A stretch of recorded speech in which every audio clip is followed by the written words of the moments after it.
नमस्कार दोस्तों, आप सभी लोगों का स्वागत है इंडियन डिस्कवरी 92 में। और भाई आप जैसे कि गुजरात की वीडियो की सीरीज देख रहे थे, उसी सीरीज में आज आप ये जो वीडियो देख रहे हैं, ये देख रहे हैं आप पुणे से लगड़ ब्रदर्स स्टड फार्म पर मैं आया हुआ था।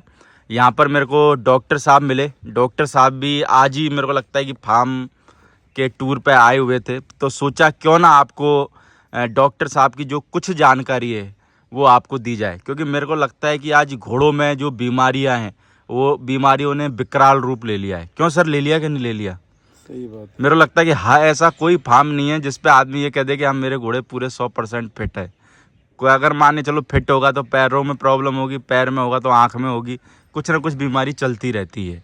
तो मैंने सोचा सर की जो जानकारी है वो आप लोगों को मेन पॉइंटों पे सर से जानकारी ली जाए। तो सर मैं चाहूँगा कि जैसे मैं तो आपको जानता हूँ, जो देखने वाले लोग हैं उनको भी पता लग सके, तो एक बार आप अपना पूरा नाम और अपना जो रेजिडेंस है वो कहाँ से हैं। पहले तो नमस्कार। मेरा नाम नमस्कार डॉक्टर सर। जुल्फ़िकार अली अहमद है। मैं पिछले 30 साल से घोड़े पे काम कर रहा हूँ। हम्म। मैं करीबन 26 साल thoroughbred स्टड फार्म पे मैंने काम किया। इंडिया के one of the best stud farms में था मैं। अभी मैं प्राइवेट प्रैक्टिस कर रहा हूँ। मैं रहने वाला तो अंडमान निकोबार का हूँ, बट अभी पुणे में सेटल्ड हूँ। और अभी मैं मारवाड़ी वर्ल्ड में प्राइवेट प्रैक्टिस कर रहा हूँ। और पूना महाराष्ट्र, गुजरात, राजस्थान, ये सब यानी कि जहाँ पे आपको लोग बुलाते होंगे, इनवाइट करते होंगे, हाँ, वहाँ पे आप चल जाते वहाँ हैं। जाकर मैं उनको सर्विसेज देता हूँ। बिल्कुल, मेरे को लगता है कि आप इस घोड़ा मार्केट का एक बहुत आरसीसी वाला पिल्लर हो। मेरे को लगता है कि जैसे होता है ना, कभी कभार अस्पताल में डॉक्टर हड़ताल पे चले जाते हैं तो अस्पताल प्रशासन घबरा जाता है, ऐसे अगर आप डॉक्टर मेरे को लगता है कि हड़ताल पे चले जाओ तो मेरे को लगता है घोड़ा मार्केट में बहुत मुसीबत आ जाए। वैसा नहीं है, लेकिन अगर अपने मारवाड़ी वर्ल्ड में थोड़े वेटनरी जो सेक्शन है, जहाँ पे ट्रीटमेंट का सेक्शन है, वहाँ में थोड़ा सा लैकुना है, वहाँ में थोड़ा गैप है। मैं कोशिश कर रहा हूँ कि अपनी तरफ से अपने आज तक के जितना भी एक्सपीरियंस है वो देकर जितना हो सके घोड़ों को मदद कर सकूँ। बेसिकली आइडिया है कि घोड़ों के हेल्थ में हमारे तरफ से अगर दो पर्सन भी अगर उनके तरफ उनके पेन में या उनके एलिमेंट में या उनके तकलीफ में जो भी हमारे तरफ से मदद हो सके, सही मदद हो सके, तो हम सोचेंगे कि हम कामयाब होएगा। तो सर अगर हम इस बात करें, हम इस वीडियो में बात करेंगे डिवॉर्मिंग की। तो सर डिवॉर्मिंग का सही तरीका क्या है बच्चों की? जैसे कि जो एक बच्चे होते हैं, जो उम्र के छोटे बच्चे होते हैं, या फिर जो 2 दांत है या 4 दांत है या घोड़ी है या बच्ची है, तो सबों की डिवॉर्मिंग का तरीका एक ही रहता है या अलग अलग रहता है? उसके बारे में ज़रा डिफाइन कीजिए। सब घोड़ों के डिवॉर्म सब स्टेजेस में, फोल्स के, वीनलिंग्स के, ईयरलिंग्स या फिर एडल्ट हॉर्सेस के जो डिवॉर्मर्स होते हैं वो ऑलमोस्ट सेम होते हैं, लेकिन उनका जो इंटरवल रहता है या उनका शेड्यूल रहता है वो अलग अलग रहता है। जहाँ तक मैंने अब तक मेरा मारवाड़ी वर्ल्ड में एक्सपीरियंस है कि बहुत सारे लोग ड्रेंच करते हैं, लिक्विड या टैबलेट्स देते हैं, कुछ दाने में मिला के देते हैं। तो मेरा तो अभी प्रेजेंट एडवाइस यही है कि जितना हो सके आप पेस्ट इस्तेमाल करो, वो आसान होता है और ऑलमोस्ट फुल डोज घोड़े पे जाता है। रिकमेंडेड बच्चों को हम स्टार्ट करेंगे मादी से। डिलीवरी होने के तुरंत बाद मादी को डीवॉर्मिंग देना है। मैं रिकमेंड करता हूँ कि घोड़ों को आइवरमेक्टिन दिया करे। एज सुन एज जब बच्चा पैदा हुआ वही दिन मादी को आइवरमेक्टिन दे दे। उसके बाद बच्चों को 2 महीने के बाद, 2 हफ्ते के बाद से ही हम डीवॉर्मिंग शुरू करते हैं। हम बेसिकली रोटेशनल डीवॉर्मिंग में बिलीव करते हैं। उसमें हम आइवरमेक्टिन, पायरेंटल पॉमेट और फेनबेंडाजोल इस्तेमाल करते हैं। बिल्कुल। अगर आइवरमेक्टिन इस्तेमाल करेंगे तो हर 3 महीने में आइवरमेक्टिन 3 महीने में अगर आपने आज 0 डे में आइवरमेक्टिन दिया है तो 3 महीने के बाद में आप फेनबेंडाजोल इस्तेमाल कर सकते हैं और उसके 2.5 महीने के बाद पायरेंटल पॉमेट इस्तेमाल कर सकते हैं। पायरेंटल पॉमेट और फेनबेंडाजोल के बीच में 2.5 महीने का गैप होना चाहिए। बिल्कुल।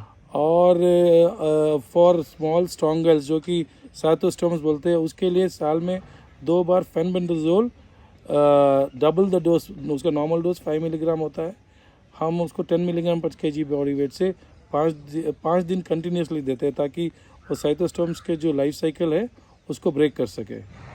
और आइवरमेक्टिन के और दूसरे डिवॉर्मर के बीच में 3 महीने और पायरेंटल पामेट और फेनबेंडाजोल के बीच में 2.5 महीने का, और ये रोटेशन में चलना चाहिए। यानी कि हर 2.5 महीने बाद में 2.5 महीने में पायरेंटल पामेट और फेनबेंडाजोल, और आइवरमेक्टिन देंगे तो 3 महीने में। और बिल्कुल। आइवरमेक्टिन दिए तो दोबारा आइवरमेक्टिन ना रिपीट करे, वो बेहतर होगा, because over the period of time जो आइवरमेक्टिन बहुत अच्छा डीवॉर्मर है, लेकिन कंटिन्यूसली इस्तेमाल करने की वजह से इक्वाइन पॉपुलेशन में उनका रेजिस्टेंस आना शुरू हो गया है। सो रिकमेंडेशन है कि आप उसको रोटेट करें। तो सर जैसे डिवार्मिंग मैं आज करने वाला हूँ, तो उससे पहले और बाद में क्या शेड्यूल रहना चाहिए खाने पीने का? जैसे बहुत सारे लोग पूछते हैं कि खाना कितने टाइम पहले बंद कर देना चाहिए, या कितने टाइम तक उसको दाना डालना नहीं चाहिए डिवार्मिंग के बाद में? हम रिकमेंड करते हैं कि सुबह सवेरे दाने से पहले आप डिवॉर्म कर ले, ताकि घोड़ा उसके बाद में डिवॉर्मिंग करने के बाद घोड़े को दाना दे सकते। दाना रोकने की कोई ज़रूरत नहीं है। ये ओल्ड ग्रैनिज टेल है कि दाना नहीं देना चाहिए या डिवॉर्मिंग से पहले भूखा रखना चाहिए। ये ओल्ड ग्रैनिज टेल है, ऐसा कोई भी साइंटिफिक रीज़न नहीं है। आप डिवॉर्मिंग से दाने से पहले डिवॉर्मिंग कर ले, उसके बाद दाना दे दे। और अभी जो हिसाब से डिवॉर्मर्स बने हैं जो कि हॉर्स स्पेसिफिक है, वो एक ट्यूब में आता है एडल्ट घोड़े के लिए, पूरा 500-550 घोड़े के लिए आता है। तो आप करीबन एक ट्यूब, अगर 450 किलो का घोड़ा है तो आप लगभग ऑलमोस्ट एक ट्यूब दे सकते हो 450 से 500 किलो के हिसाब से। तो डिफरेंट डिवॉर्मर्स का डिफरेंट डोसेजेस है, वो डोसेज के हिसाब से अपने डॉक्टर से कंसल्ट कर ले और डोसेज के हिसाब से ही डिवॉर्म करे। तो डिवार्मिंग सर में घोड़े का वजन कितना, ये भी महत्वपूर्ण योगदान है क्या इसका भी? घोड़े का हर दवाई का बॉडी वेट से रिलेशन है। आप कोई एंटीबायोटिक्स भी दे रहे हो या पेन किलर दे रहे हो, सबका बॉडी वेट से रिलेटेड है। छोटे बच्चे और बड़े घोड़े के बीच में बहुत सारा डिफरेंस होता है क्वांटिटी जो देते हैं दवाई का। वही चीज़ डिवॉर्मर में भी होल्ड गुड होता है। आप बॉडी वेट के हिसाब से ही डिवॉर्म करते हो। अगर आप अंडरडोज करोगे तो आपको रेजिस्टेंस आएगा, पूरा इफेक्ट भी नहीं होगा। तो एग्जैक्ट वेट के हिसाब से डिवॉर्म करना चाहिए। तो जैसे मैंने सर कभी कभार ऐसा भी देखा, जैसे कभी कभार लोग फ़ोन कर देते हैं, जैसे जो डिवार्मिंग की जो दवाई होती है वो कुछ, जैसे मानने चलो कोई बच्चा है उसको 2 गोली दे दी, तो मेरे को लगता है उस पर तो कुछ ज़्यादा इफेक्ट पड़ जाता है, एलर्जी टाइप्स हो जाती है। तो मैंने कुछ केसों में ऐसे भी देखा है। तो अगर ज़्यादा डोज दे दी बच्चे को या घोड़े को, तो उस स्थिति में क्या उस घोड़े के साथ में हो सकता है? यानी कि देखो, डिवॉर्मर स्पेशली अगर आइवरमेक्टिन लोगे, आइवरमेक्टिन एक बाकी डिवॉर्मर से सबसे ज़्यादा इफेक्टिव है, बट उसका टॉक्सिसिटी भी उतने जल्दी होता है। तो रिकमेंडेड है कि आप वेट के हिसाब से डिवॉर्म करें, अंडरडोज भी नहीं करें। लेकिन अगर आपने गलती से ज़्यादा दे दी है तो आपको नर्वस साइंस आएंगे और घोड़ा चक्कर खा के गिरने लगेगा। कभी आपने जैसे बोला कि एलर्जिक रिएक्शंस आएंगे, आप इमीडिएटली अपने वेटनेरियन को कॉल करें। खुद से ट्रीट करने का कोशिश नहीं करें, बिकॉज ये कॉन्टैक्ट पॉइजन है। जैसे वर्म्स में इफेक्ट करता है, वैसे अगर उसका स्पेसिफिक डोज होता है और डोज के से ज़्यादा दोगे तो आपको टॉक्सिसिटी ज़रूर आएगा। वेटनेरियन को इमीडिएटली बुलाएं और खुद से इलाज करने का कोशिश ना करें। तो सर जैसे डिवार्मिंग है, वो जैसे नए लोग भी इस घोड़ा मार्केट में बहुत आ रहे हैं, क्यों करनी चाहिए वो डिवार्मिंग? यानी कि उससे क्या फ़ायदा होगा यानी कि घोड़े को? देखिए, डिवॉर्मिंग करने से मिथ है कि हम अगर डिवॉर्मिंग कर रहे हैं तो पेट के जितने भी कीड़े सब खत्म हो जाएंगे। ऐसा होता नहीं है। डिवॉर्मिंग का मेन आइडिया होता है कि जो वर्म लोड है एक स्पेसिफिक नंबर से कम रहे। अगर उससे ज़्यादा अगर आप वर्म्स रहेगा तो वर्म्स आपके बॉडी के साथ में, आपके न्यूट्रिशन के साथ में कम्पीट करेगा। तो सपोज़ आप जितने भी अच्छा खाना खिला रहे हैं, लेकिन वो क्या करेगा कि उसका जो फाइनल प्रोडक्ट है वो वर्म वो लोड की वजह से आपका वो न्यूट्रिशन वो वर्म्स ले लेगा। आपके बच्चे का जो डिज़ायर्ड ग्रोथ होना चाहिए वो नहीं होगा, पॉट बेली हो जाएगा, रफल्ड स्किन कोट हो जाएंगे। अगर आप नॉन डिवॉर्म्ड बच्चों को देखोगे तो उनका ग्रोथ भी प्रॉपर नहीं होगा, उनका स्किन कंडीशन ठीक नहीं होगा, उनको पॉट बेली होगा और वैरायटी ऑफ अदर डिजीज़ेस भी आएंगे, माल न्यूट्रिशन रहेंगे, उनका प्रोटीन एब्जॉर्प्शन कम रहेंगे। सो अगर आपने डिवॉर्म नहीं किया तो आप कितने भी अच्छे एनवायरनमेंट में घोड़े को रखोगे, आपके घोड़े का जो ग्रोथ है वो चेक होगा, आपको उसका डिज़ायर्ड पोटेंशियल्स नहीं मिलेंगे। उसीलिए डिवॉर्मिंग बहुत एसेंशियल है बच्चों के प्रॉपर ग्रोथ के लिए। और उसके बिकॉज घोड़ा एक स्पोर्ट्स एनिमल है, उसके ओवरऑल ग्रोथ एक साथ होना चाहिए। खाली हाइट बढ़ जाएगा और स्किन छोटा वो बॉडी का शेप छोटा हो जाएगा या पॉट बेलीड बन जाएगा तो वो एक गुड स्पोर्ट्स एनिमल नहीं होगा, स्पोर्ट्स इंडिविजुअल नहीं होगा। उसीलिए हमारे को फीड कन्वर्शन के लिए भी प्रॉपर न्यूट्रिशन जो हम दे रहे हैं वो एब्जॉर्प्शन होना है, तो भी डीवॉर्मिंग ज़रूरी है। Deworming part and parcel of stud farm management होता है। अगर आप डीवॉर्मिंग को स्किप करोगे और अगर उसको प्रॉपरली साइंटिफिक वे में नहीं करोगे तो आपके वो टोटल पॉपुलेशन को अफेक्ट करेगा। कुछ वर्म्स के वजह से आपको वर्म लोड ज़्यादा हो जाएगा तो कॉलिक के लक्षण दिखाई देंगे, बहुत सारे कॉलिक्स आएंगे, इम्पैक्शन कॉलिक्स होंगे, कभी कभी वर्म्स की वजह से नर्वस साइंस भी आएंगे, स्किन कोट्स आपके बहुत ख़राब होंगे। तो ये सारे आपके सीक्वले है अगर आप डीवॉर्म नहीं करोगे तो सर अगर जैसे बहुत सारी बार क्या होता है कि बच्चे बहुत पतले हो जाते हैं ना, हाँ। तो लोग कहते हैं कि यार डीवॉर्मिंग कर दो, फिर इसको खिलाना, ये मोटा हो जाएगा, इसके पेट में ज़्यादा कीड़े हो गए होंगे, ऐसा लोग बोलते हैं ना। वो सही बोलते हैं, हाँ। वो उसमें बहुत सारी सच्चाई है, लेकिन पर सर बहुत सारे बच्चे डिवॉर्मिंग के बाद में भी वैसे के वैसे ही रहते, मोटे नहीं हो पाते, तो क्या डिवॉर्मिंग की दवाई उनके असर नहीं करी? वही मैं कह रहा था कि खाली डीवॉर्मर देने से आपके घोड़े मोटा होना आइडिया नहीं है, प्रॉपर ग्रोथ होना चाहिए। सिर्फ डीवॉर्म देने से आपके घोड़े प्रॉपर ग्रोथ और वो जो शेड्यूल है घोड़ों का, जो स्टेज में कितना हाइट और वेट होना चाहिए उसमें नहीं आएंगे। डीवॉर्मिंग एक फैक्टर है, उसके बाद में आपका क्या न्यूट्रिशन है, आप क्या फीड दे रहे हो और कैसे फीड दे रहे हो, आपके एडल्ट घोड़े को डेंटिशन प्रॉपर हुआ है कि नहीं, उनके दांत में कुछ इफेक्ट हुआ है कि नहीं है, उनका जो स्टड फार्म मैनेजमेंट है जिसमें ग्रीन्स कितने दे रहे हो, हे कितने दे रहे हो, घोड़े को पैडक लाइफ कितना मिल रहा है, ये बहुत सारे फैक्टर्स है जो डिसाइड करता है कि घोड़े का ग्रोथ कैसे होगा। तो डीवॉर्मिंग इंपॉर्टेंट फैक्टर है बट सिंगल मोस्ट फैक्टर नहीं है। डीवॉर्मिंग को हमको बहुत सीरियसली लेना चाहिए, लेकिन सिर्फ डीवॉर्म करके आप ये सोच लोगे कि आपका घोड़ा डिजाइड हाइट और वेट एक्वायर करेगा और वो उसका जो जेनेटिक पोटेंशियल है वो पूरा आएगा, वो गलत है। तो सर जैसे बहुत सारे लोग हरा चारा वगैरह खिलाते हैं ना, तो बहुत सारे लोग तो क्या खेत से लाए और काटा और उसके ऊपर डाल दिया घोड़े के सामने।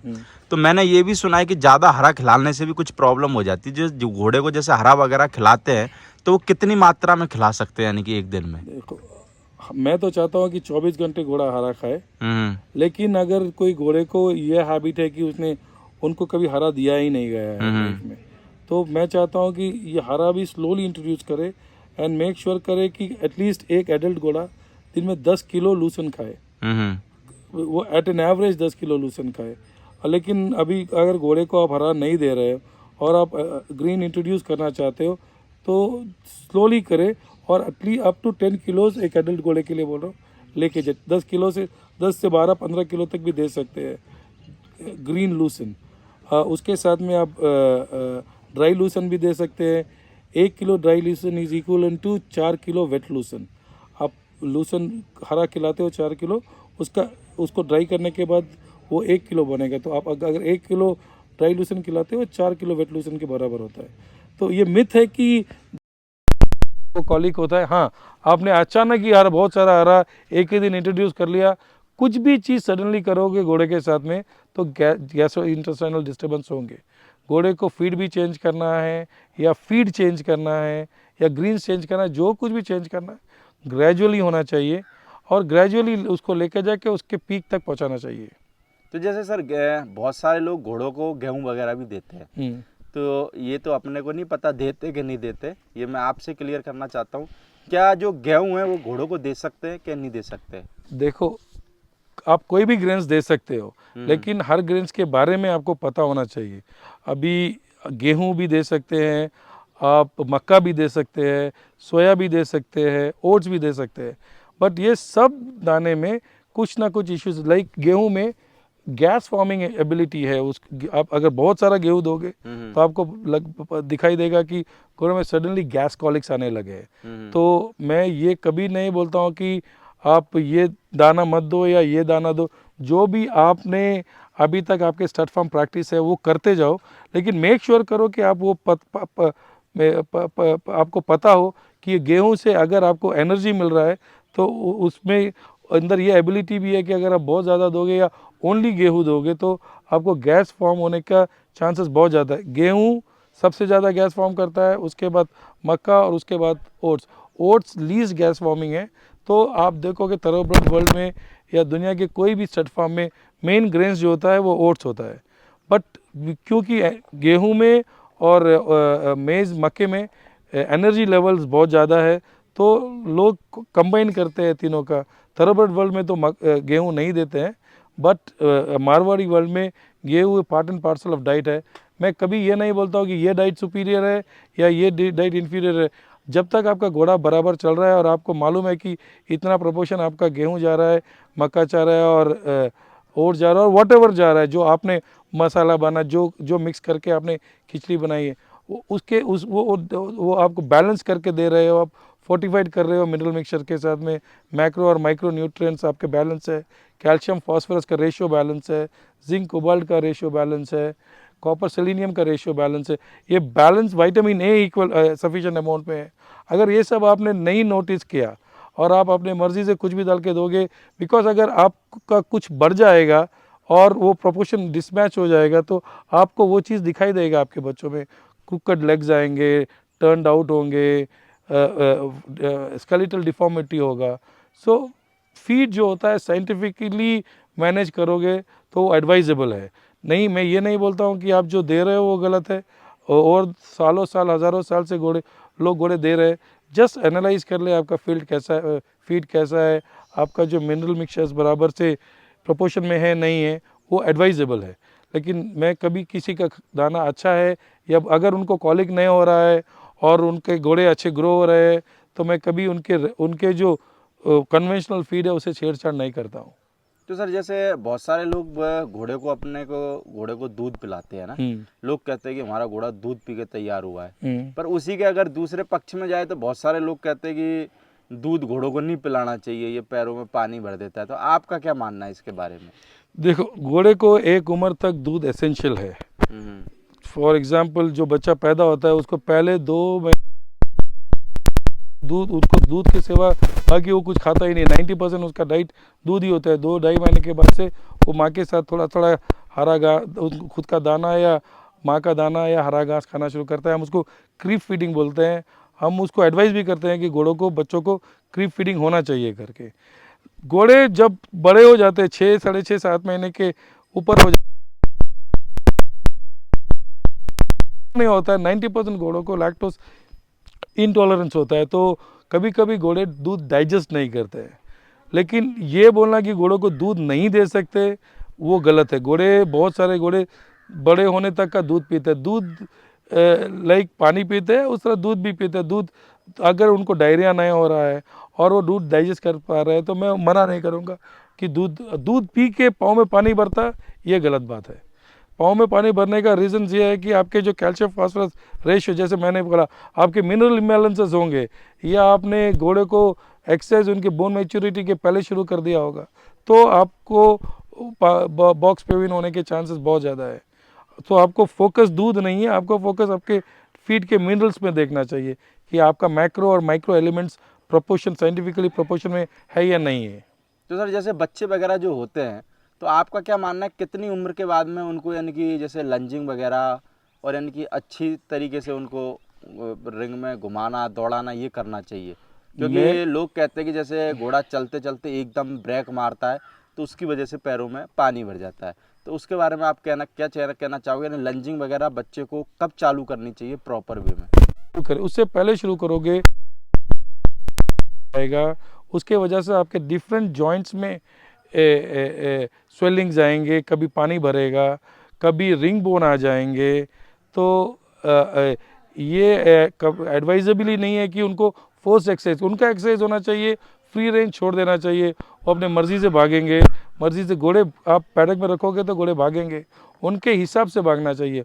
उनको फोर्स करके ना तो लंच कराना चाहिए 1 साल तक, 12 में। उसके बाद में आप धीरे धीरे इंट्रोड्यूस कर सकते हैं। जब ग्रोथ प्लेट वगैरह सब फ्यूज़ हो जाएगा उसके बाद में आप उनका लंजिंग भी कर सकते हैं, राइडिंग भी कर सकते हैं, सब कर सकते हैं। लेकिन जब उनका ग्रोथ प्लेट वगैरह फ्यूज़ नहीं हो गया और वो स्टिल, घोड़े का जो ग्रोथ है स्पर्ट्स में होता है, घोड़े रोज एक थोड़ा थोड़ा नहीं बढ़ते हैं। घोड़े एक स्पर्ट में बढ़ता है, फिर उनका ग्रोथ रुक जाता है, फिर स्पर्ट में बढ़ता है, फिर ग्रोथ रुक जाता है। तो हमारे को चाहिए कि उनका जो स्पर्ट्स है वो एक लेवल में आने के बाद में थम जाता है, उस टाइम में फोर्स एक्सरसाइज ना करें। सो एक महीने के 1 साल के बाद में घोड़ा तैयार हो जाता है एक्सरसाइज लेने के लिए। बिल्कुल sir. Okay sir, thank you. Thank you very much. लोगों को हमने भाई इस वीडियो में डिवार्मिंग और डाइट के बारे में जानकारी दी। बाकी हम दूसरे पार्ट के अंदर आपको और भी बहुत सारे घोड़ों की बीमारियों से रिलेटेड जानकारी आपको दूसरे पार्ट के अंदर देंगे।